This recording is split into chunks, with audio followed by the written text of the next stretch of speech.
Bismillahirrahmanirrahim. Assalamualaikum warahmatullahi wabarakatuh. Selamat datang di channel Neng Henry Superman. Kali ini kita akan belajar how to give opinion. Tujuan pembelajaran kita untuk bahasa Inggris fase E ya adalah siswa dapat menggunakan ungkapan giving opinion dengan tepat sesuai dengan konteks. Siswa juga dapat menggunakan 3 cara how to give opinion dengan tepat. Oke, sebelumnya mari kita simak dahulu ekspresi apa aja yang digunakan untuk asking for opinion.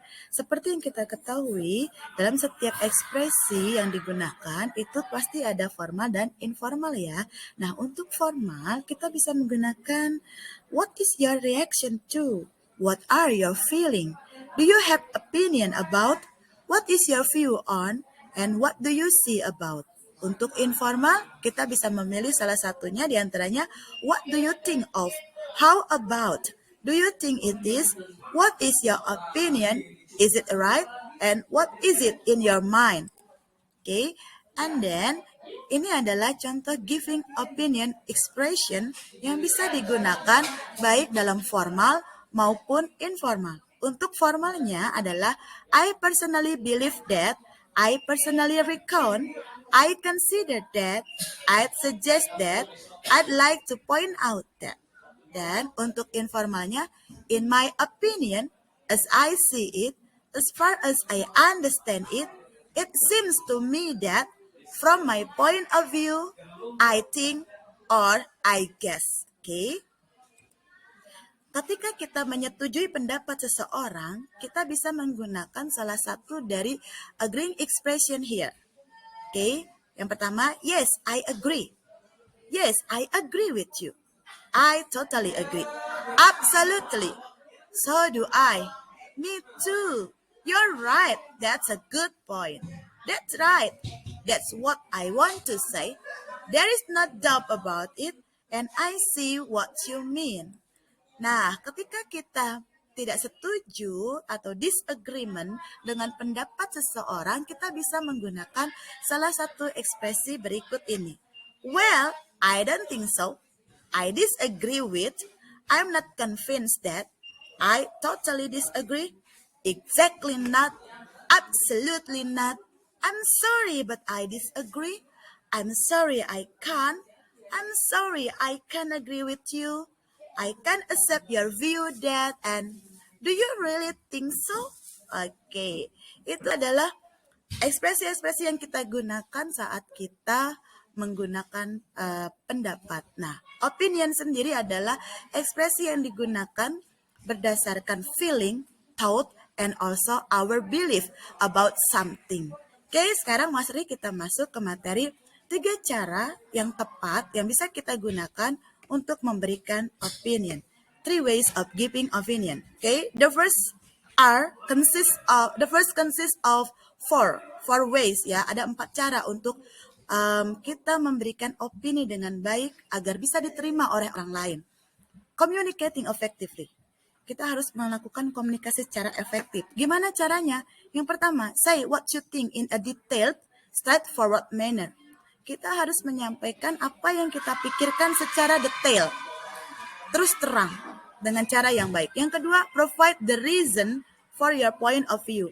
Berikan alasannya. Ya, apa sih kenapa kita memberikan pendapat tersebut? Apa alasannya? Berikanlah itu. Lalu give at least one example to back up each of your reason.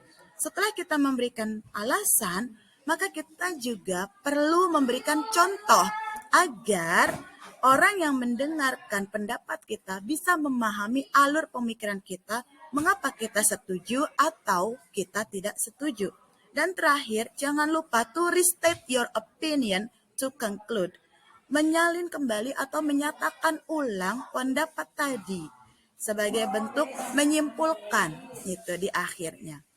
Nah, cara yang kedua, staying calm under pressure.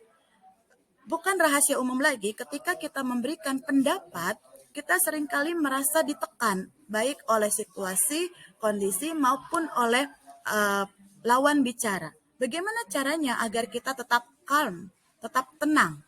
Pertama, take a deep breath and pause for a moment. kita berhenti dulu, kita jeda dulu sebentar, ambil napas dulu.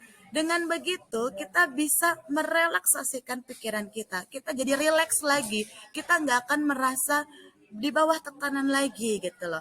Kita juga tidak akan merasa grogi ketika menyampaikan pendapat kita. Yang kedua, fokus on speaking as clearly as possible. Kita harus fokus pada apa yang kita bicarakan sejelas mungkin. Don't forget to provide the reason for your point of view. Jangan lupa kita harus tetap menyertakan alasan-alasan dari bagian yang kita sampaikan. Look for common ground. Kita juga harus memperhatikan lawan bicara kita. Bagaimana gesturnya, apakah kira-kira mereka bisa menerima, bisa memahami apakah pendapat kita disampaikan dengan tepat atau tidak. And also be aware that your opinion might be rejected.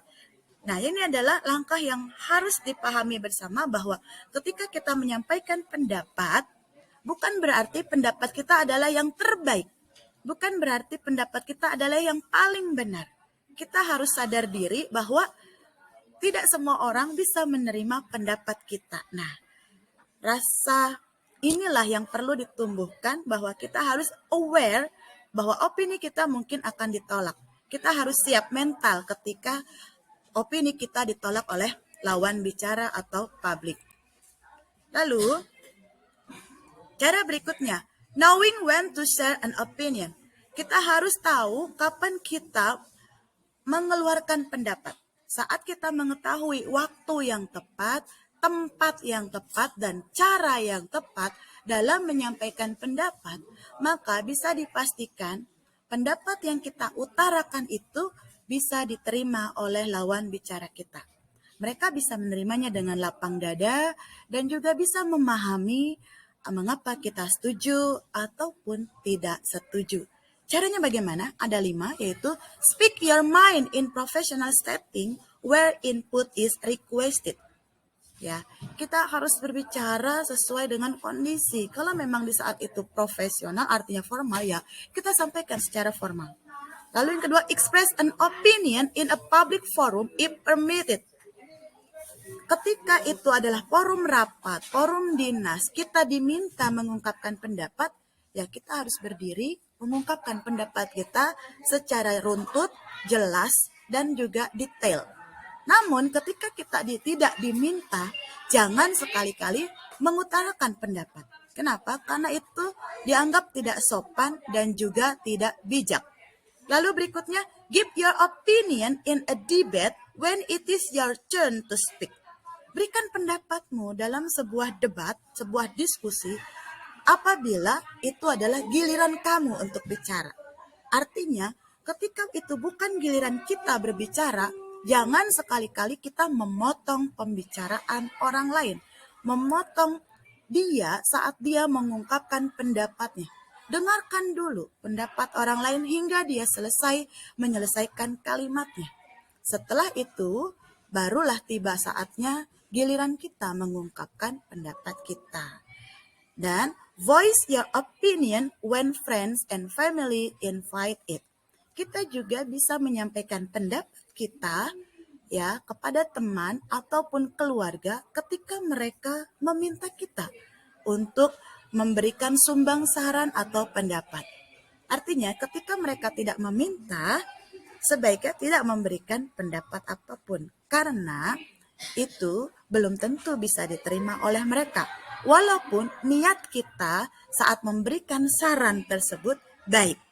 Ya, kita jadi kembali ketika niat kita baik namun disampaikan dengan cara yang tidak baik, maka pendapat kita tidak akan diterima. Bisa jadi kita dinilai kurang baik. Avoid giving your opinion on personal matters adalah cara berikutnya di mana kita mengetahui kapan kita mengeluarkan pendapat. Kita harus menghindari memberikan pendapat untuk hal-hal yang bersifat pribadi.